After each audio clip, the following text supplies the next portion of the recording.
मैं बताऊं लाखों आशिक मर जाते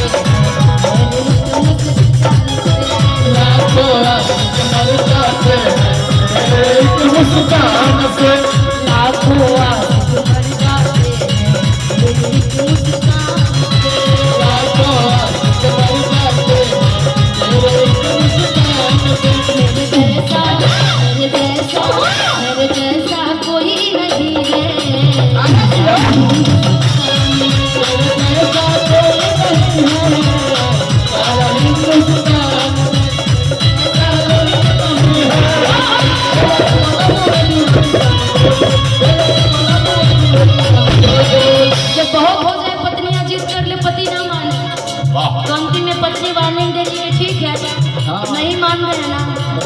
पछताइएगा। पत्नी कहती है क्या कई कर राजा कनी में हरि के सेवा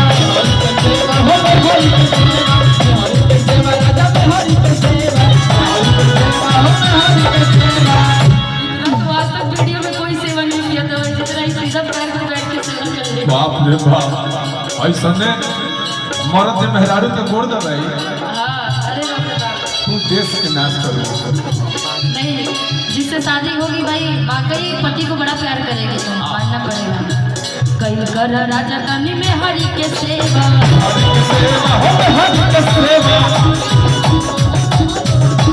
कई कर राजा कनी में हरि के सेवा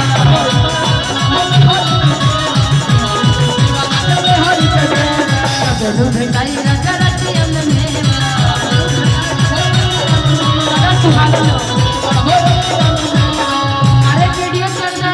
हमको गाली सुनाने लगेंगे।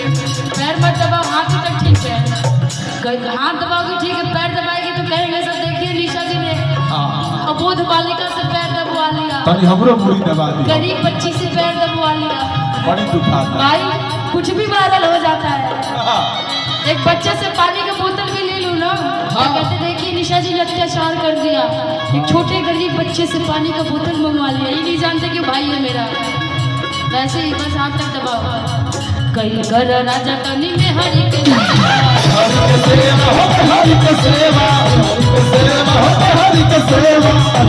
कई राजा रतिया में मेवा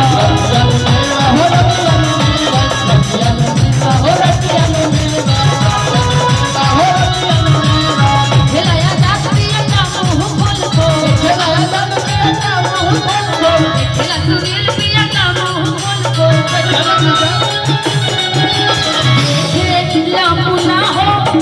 Thank